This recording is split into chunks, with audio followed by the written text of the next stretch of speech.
പൊന്നാനിയെ സംബന്ധിച്ചിടത്തോളം കേരളത്തിൻ്റെ വിവിധ ഭാഗങ്ങളിൽ എനിക്ക് സംസാരിക്കാൻ കിട്ടുന്ന അവസരങ്ങളിലൊക്കെ എവിടെയും ഞാൻ പറയുക എൻ്റെ പൊന്നാനി ചെറിയ മക്ക എന്നാണ്. ഇപ്പോൾ തിരുവിതാംകൂറിലും അതുപോലെ തന്നെ എറണാകുളത്തും ഒക്കെ ചെന്ന് ഇത് കഴിഞ്ഞാൽ പലരും എന്നോട് അടുത്തു വന്നിരിക്കും. ഹരിദാസേട്ടാ, ഇപ്പോഴാണ് പലതും മനസ്സിലാവുന്നത്. കാരണം ചരിത്രത്തെക്കുറിച്ചോ ചരിത്ര രേഖകളെക്കുറിച്ചോ പഠിക്കുകയോ അല്ലെങ്കിൽ പഠിക്കാൻ ശ്രമിക്കാത്ത ഒരു കാലഘട്ടത്തിൽ കൂടിയാണ് ഇന്നത്തെ ചെറുപ്പക്കാർ കടന്നു പോകുന്നത്. മറ്റൊരു ലോകത്തിലാണ്. അപ്പോൾ പൊന്നാനിയുടെ പാരമ്പര്യം എന്ന് പറഞ്ഞാൽ പൊന്നാനി സ്വാതന്ത്ര്യ സമരത്തിൻ്റെ കാഹളഭൂമിയാണ്. 1919 ഇന്ത്യൻ നാഷണൽ കോൺഗ്രസിൻ്റെ പ്രസിഡന്റ് സ്ഥാനം ഗാന്ധിജി ഏറ്റെടുത്തു. ഗാന്ധിജി 2021 കാലഘട്ടത്തിൽ പറഞ്ഞു, നീതി കൊടുക്കാൻ പാടില്ല. അതിൻ്റെ എത്രയോ സംവത്സരങ്ങൾക്ക് മുമ്പ് നേരത്തെ ഇവിടെ സൂചിപ്പിച്ച മാതിരി ഇന്ന് വെളിയങ്കോട് പള്ളിയിൽ അന്ത്യവിശ്രമം കൊള്ളുന്ന വലിയൊരു മഹാനുണ്ട്, ഉമ്മർ ഖാജി. എൻ്റെ അറിവ് പ്രകാരം ഇവിടെ നിന്നും 4 കിലോമീറ്റർ പോയ ചങ്ങരംകുളം, ആ ചങ്ങരംകുളത്തെ ഓക്കൂരേക്ക് പോകുന്ന റോഡ്, അന്ന് റോഡൊന്നുമില്ല, വഴിയാണ്. ആ വഴിയിൽ കൂടി തൻ്റെ 12 ശിഷ്യന്മാരുമായി അദ്ദേഹം നടന്നു വരിക. മെതിയടിയാണ് ഇട്ടായിരുന്നത്. മെതിയടിയിട്ട അദ്ദേഹത്തിൻ്റെ കയ്യിൽ ചെറിയൊരു വടിയുണ്ടാവും. അദ്ദേഹം കാഞ്ഞൂർ പാടത്ത് വെച്ച് തിരിഞ്ഞു പറഞ്ഞു, മമ്മുവോ, ഖാദരെ, ഹംസേ, നമുക്ക് നാളെ ഒരു തീരുമാനമെടുക്കണം. നീതി കൊടുക്കാൻ പാടില്ല. അന്ന് രാത്രി തന്നെ അദ്ദേഹത്തെ അറസ്റ്റ് ചെയ്തു. അതിനെപ്പറ്റി പറയുകയാണെങ്കിൽ സമയം പിടിക്കും. എത്ര പേർക്കിതറിയാം? എത്ര പേർക്കറിയാം? പേരോടുകൂടി ചോദിക്കുക. അദ്ദേഹത്തെ അറസ്റ്റ് ചെയ്തു. അന്ന് നമ്മൾ പൊന്നാനി താലൂക്ക് ചാവക്കാട് പൊന്നാനി താലൂക്കിൻ്റെ ഭാഗമായിരുന്നു. അവിടേക്ക് കൊണ്ടുപോയി ഒക്കെ ഒരു കഥ സമയം പിടിക്കും. അങ്ങനെ എല്ലാം കൊണ്ടും നേരത്തെ സൂചിപ്പിച്ച മാതിരി ഒട്ടേറെ മഹാന്മാർക്ക് ജന്മം കൊടുത്ത പ്രദേശമാണ് പൊന്നാനി. 1921 കാലഘട്ടത്തിൽ ഇപ്പോൾ പറഞ്ഞു നടക്കുന്നുണ്ടല്ലോ ആൾക്കാർ, വർഗീയ ഇലകളാണ് 21. അത് വർഗീയ ഇലകളെയല്ല. റൗലത്ത് നിയമം എന്നൊരു നിയമം കൊണ്ടുവന്നു ബ്രിട്ടീഷുകാർ. ആ റൗലത്ത് നിയമത്തെ എതിർക്കാൻ ഗാന്ധിജി പറഞ്ഞു, അത് എതിർക്കണം. അത് മുസ്ലിംസിനെ ഏത് സമയത്തും ചോദ്യം ചെയ്യാതെ, സമൻസില്ലാതെ എപ്പോഴും അറസ്റ്റ് ചെയ്ത് ജയിലിലിടാം, അല്ലെങ്കിൽ നാട് കടത്താം. ആ നിയമത്തിനെതിരായി കോൺഗ്രസ് പ്രവർത്തകരും കോൺഗ്രസ്സുകാരും രംഗത്ത് വരണം. അതിൻ്റെ ഫലമായി പുതിയൊരു പ്രസ്ഥാനം മലബാറിൽ തുടങ്ങി, ഖിലാഫത്ത്. ആ പ്രസ്ഥാനത്തിന് നേതൃത്വം കൊടുത്തത് അന്നത്തെ നേതാക്കന്മാരാണ്. ഇന്നും ഞാൻ സ്നേഹിക്കുന്ന, ഇന്നിപ്പോൾ അദ്ദേഹത്തിൻ്റെ നാമത്തിൽ ഈ Calicut university Muhammad Abdurahman secular chair ഉണ്ടാക്കിയിട്ടുണ്ട്. പൈസ കെട്ടി, സ്ഥലം കിട്ടി, എല്ലായി. കാരണം ഈ തലമുറയെ പഠിപ്പിക്കണവരെ കുറിച്ച് എന്ന് ഞാൻ ആഗ്രഹിക്കുന്നു.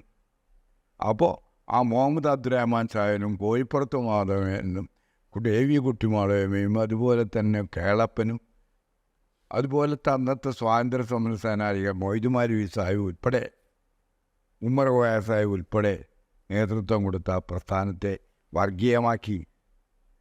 അങ്ങനെ തിരൂരിൽ നിന്നും പൊന്നാനിയിലേക്ക് വന്നു അന്നത്തെ വർഗീയവാദികൾ. കേളപ്പജി ആ ഭാരതപ്പുഴയുടെ ചമ്രോട്ടത്ത് നിന്നു.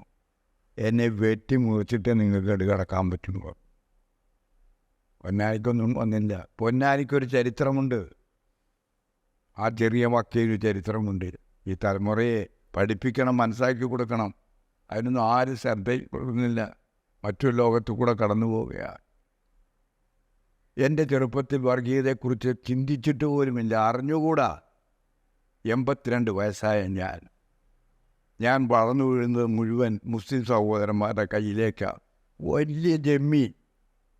ഇന്നത്തെ കാലടി പഞ്ചായത്തിലെ പോത്തനൂരിൽ ഒട്ടേറെ കൃഷിഭൂമി ഒട്ടേറെ തെങ്ങും തോട്ടം, 4 കെട്ട്, പോത്തനൂര് മുതൽ നെരിപ്പറമ്പ് വരെ, പോത്തനൂര് മുതൽ മാങ്ങാട്ടൂര് വരെ, പോത്തനൂര് മുതൽ പെരുമ്പറമ്പ് വരെ, പോത്തനൂര് മുതൽ നെയ്തല്ലൂര് വരെ, എല്ലാ സ്ഥലത്തും പോത്തനൂര് മുതൽ പൊൽപ്പാക്കര വരെ ഭൂമികൾ അത് കണ്ട് വളരെയാണ് ഞാൻ. എന്നോട് പലരും ചോദിക്കണു, എന്താ ഹരിദാസേട്ട അങ്ങക്ക് ഈ മാപ്പിളാരോട് ഇത്ര ബന്ധം? പലരും ചോദിച്ചു. 2 മണിക്കൂറാണ് ഞാൻ മറുപടി കൊടുത്ത് 2 പേരും മുമ്പ്. ആ ലക്ഷക്കണക്കിന് പേര് കേട്ടു എന്ന് പറയണത്. ദുബായിലൊക്കെ അത് ഭയങ്കര എന്താ ബന്ധം.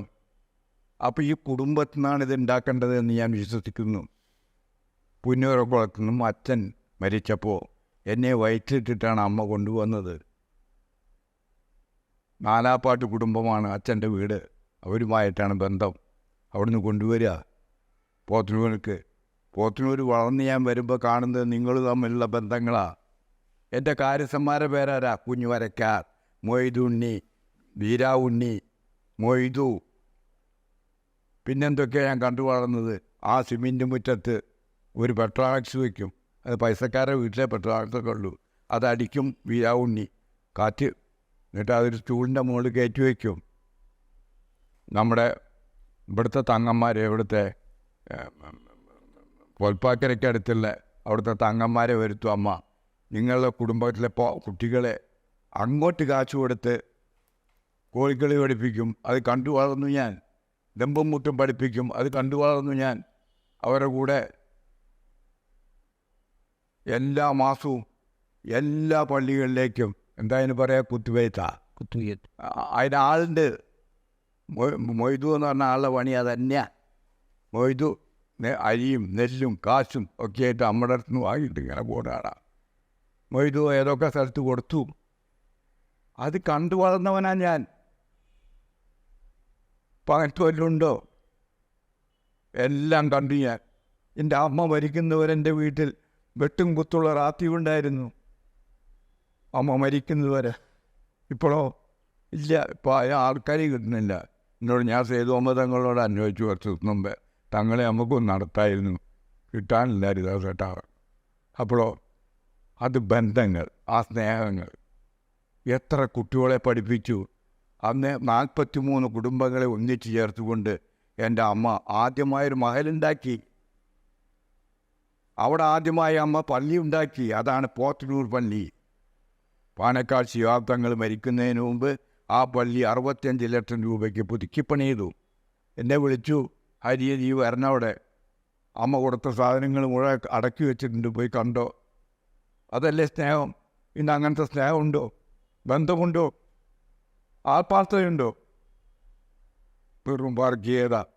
ആ വർഗീയത തൊട്ടുകൂടാ ഇല്ലാത്തൊരു സ്ഥലമാണ് നമുക്ക് ജന്മം നൽകിയ പൊന്നാൻ. ഇത് നമ്മൾ പറഞ്ഞു കൊടുക്കണം ആൾക്കാരോട്. എവിടെയും അമ്മ ഈ വീട്ടിലെ മുസ്ലിം കുട്ടികൾക്ക് മുഴുവൻ പഠിക്കാൻ എൻ്റെ കയ്യാലയൊരു ആശാരിയിരുത്തി പണ്ടത്തെ കാലത്ത് ഓത്തുവലക, ആ ഓത്തുവല ഉണ്ടാക്കും. എന്നിട്ടും വീരാവുണ്ണിയോടോ അല്ലെങ്കിൽ മൊയ്തുവിനോടോ കൊടുത്തയക്കും. പറയും എല്ലാ വീട്ടിലും എത്തിക്കും. അത് കണ്ടു വളർന്നവനാണ് ഞാൻ. മനസ്സിലായോ? വൈകുന്നേരം നോമ്പിൻ്റെ അന്ന് വൈകുന്നേരം ആണ് നോമ്പ് തുറക്കുക. ഏതെങ്കിലും വീട്ടിലേക്ക് കൊണ്ടുപോകും. ഒന്നുകിൽ മൊയ്തുവിൻ്റെ വീട്ടിലേക്കോ, മൊയ്തുവിൻ്റെ വീട്ടിലേക്കോ, സേതാലുവിൻ്റെ വീട്ടിലേക്കോ, എവിടേക്കെങ്കിലും വീട്ടിലേക്ക് കൊണ്ടുപോകും. കാരണം ഇന്നത്തെ പോലെ കോഴികൾ കിട്ടുന്ന കാലമല്ലാന്ന്. വീടുകളിലാണ് കോഴികൾ. ആ കോഴിയെ മുറിച്ച് നല്ല ഇറച്ചിണ്ടാവും, നല്ല പത്തിരിയും. മോനെ കഴിച്ചോ. കാരണം ആൾക്കാർക്കുള്ള സ്നേഹവും ബന്ധവും ഇന്നതുണ്ടോ? അപ്പോൾ എവിടെയോ പാളിച്ച പറ്റിപ്പോയി. അതുകൊണ്ട് ഈ സൗഹാർദ്ദവും സ്നേഹവും എക്കാലവും നിലനിൽക്കണം. പൊന്നാനി പ്രത്യേകിച്ച് നിലനിൽക്കണം. പൊന്നാനി വലിയ പള്ളി ഉണ്ടാക്കിയതും തൃക്കാവമ്പലം ഉണ്ടാക്കുകയാണ് സമയം പിടിക്കുന്നതോ സംസാരിക്കുക. അപ്പോൾ എനിക്ക് കിടക്കുന്നില്ല ഞാൻ. മിഞ്ഞാന്നൊരു യോഗത്തിൽ ഇവിടെ മത്സരിക്കുന്ന ഐക്യജനാധിപത്യത്തിൻ്റെ സ്ഥാനാർത്ഥി, പ്രഗത്ഭനായ പണ്ഡിതൻ, പ്രാസംഗികൻ, അദ്ദേഹം എന്താ പ്രസംഗിച്ചറിയോ? നിലപാടുകളെക്കുറിച്ച്, നിലപാട് തറയെക്കുറിച്ച്. എനിക്ക് കിട്ടിയൊരറിവാ. ആ നിലപാട് തറ, തിരുനാവായ നിലപാട് തറയിൽ സാമൂഹ്യരാജ് നിൽക്കുമ്പോൾ അടുത്ത് നിൽക്കുക ആരാണത്ര? പൊന്നാനിയിലെ ഒരു ഇമ്പിച്ചിക്കോയ എന്ന് പറഞ്ഞ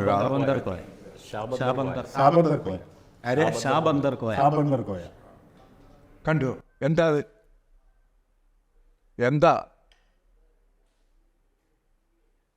പൊന്നാനിയെ ഭയങ്കര ചരിത്രമാണ് പൊന്നാനിയുടെ. മാലിക് ദീനാറും 12 പേരും കൊടുങ്ങല്ലൂരിൽ വന്ന് കപ്പിലിറങ്ങി. അദ്ദേഹത്തെ സ്വീകരിച്ചതാരാ? ചേരമാൻ പെരുമാൾ. എങ്ങനെ സ്വീകരിച്ചു? ഹിന്ദു ആചാരപ്രകാരം കൊണ്ടുവന്ന് വിളക്കും നിറവറയും ഒക്കെ വെച്ച് ചന്ദനത്തിരിയും കർപ്പൂരമൊക്കെ വെച്ച് അദ്ദേഹത്തെ സ്വീകരിച്ചു. എന്നിട്ട് എന്താ പറഞ്ഞു പറയാവോ? ആ കുളിച്ചു വരുന്നവരാരെയും നിങ്ങൾക്ക് സ്വീകരിക്കാം. അങ്ങനെ ശ്രീദേവി വിവാഹം കഴിച്ചു. ഈ ശ്രീദേവിയുടെയും മാലിക് ദീനാറിനെയും കബറിസ്ഥാൻ ഇപ്പോൾ എവിടെയാണ്? അതുപോലെ ഈ തലമുറയ്ക്ക് അറിയില്ല. കാസർഗോഡാ. ആ സമയത്ത് കൊടുങ്ങല്ലൂർ മുതൽ കാസർഗോഡ് വരെ കിടക്കുന്ന കടലോര പ്രദേശങ്ങളിലെ ഹിന്ദുക്കൾ, നായന്മാരും നമ്പൂരാരും പട്ടന്മാരും മുസ്ലിം സ്വീകരിച്ചു. ഇപ്പോൾ ഞാൻ എൻ്റെ ഉദാഹരണം ചെയ്തുതരാം. ചോഴിമാടത്തേക്ക് വിളിക്കാം. ചോഴിമഠം സേതാലിക്കുട്ടി മാഷ്. എൻ്റെ ശബ്ദം അറിയാം. ഹരിയാണോ? അതെ. ഇസ്മേൽ എവിടെ പോയി? ഓൻ ഇല്ലത്തേക്ക് പോയിരിക്കണം. എന്താ അതിൻ്റെ അർത്ഥം? ഇപ്പോഴും ഓ ഇല്ലത്തേക്ക് പോയിരിക്കണം. എങ്ങനെയാണ് പൊന്നാനിയിൽ ഇപ്പോഴും ചെറിയ വീടുകളിലൊക്കെ ഉണ്ട്. എങ്ങനെയാണ്? പഴയ നായർ സിസ്റ്റം. നായന്മാർ കല്യാണം കഴിച്ചാൽ പെണ്ണിൻ്റെ വീട്ടിലാണ് കൂടുക. പൊന്നാനിയിൽ അതിന് ഒരു അറുണ്ട്. പൊന്നാനിയിൽ. അതുകൊണ്ട് പൊന്നാനിയുടെ ചരിത്രം ഭയങ്കര. അതിനെപ്പറ്റി പറയാൻ തുടങ്ങിയുണ്ടല്ലോ നമുക്ക് 10-21 ദിവസം മുഴുവൻ എടുക്കേണ്ടി വരും. മറ്റുള്ളവർക്ക് വിട്ടുകൊടുക്കുകയാണ്. അതുകൊണ്ട് പൊന്നാനിയിൽ ജനിക്കുകയും വളരുകയും ചെയ്യാൻ കഴിഞ്ഞത് ഒരു ഭാഗ്യമായി കാണുന്നവനാണ് ഞാൻ. ഇത് തൊട്ടിരിക്കുന്നത് വേറെ ഒന്നിനല്ല. സ്കൂളുകളിലും മറ്റിടത്തൊക്കെ പോകുമ്പോൾ ഇതറിയിക്കും. എൻ്റെ സ്നേഹിതൻ നമ്മൾ പൊന്നാനി താലൂക്കിൽ കമ്മ്യൂണിസ്റ്റ് പ്രസ്ഥാനം ഉണ്ടാക്കാൻ ശ്രമിച്ച പൊൻകുന്നൻ ദാമോദരൻ അദ്ദേഹം പറഞ്ഞിട്ടാണ് തിരുമേനി മൂക്കുതല സ്കൂൾ കൊടുക്കണം. അദ്ദേഹത്തിൻ്റെ മകൻ MD രാജേന്ദ്രൻ ഓൾ ഇന്ത്യ റേഡിയോയിലായിരുന്നു ജോലി. നല്ല എഴുത്തുകാരനാണ്, നല്ല ഗാനങ്ങൾ എഴുതും. എൻ്റെ ഒരു അടുത്ത സുഹൃത്താണ്. അദ്ദേഹത്തിൻ്റെ ഒരു വരിയുണ്ട്, ഒരു യേശുദാസാണ് പാടിയത്. കുറി വരച്ചാലും കുരിശു വരച്ചാലും കുമ്പിട്ട് നിസ്കരിച്ചാലും കേൾക്കുന്നതും ഒന്ന്, കാണുന്നതും ഒന്ന്, സർവമയനായ ദൈവം ഒന്ന്. ഇത് ഈ തലമുറയെ പഠിപ്പിക്കാൻ ഞാനിത് തൊട്ടിരിക്കുന്നത്.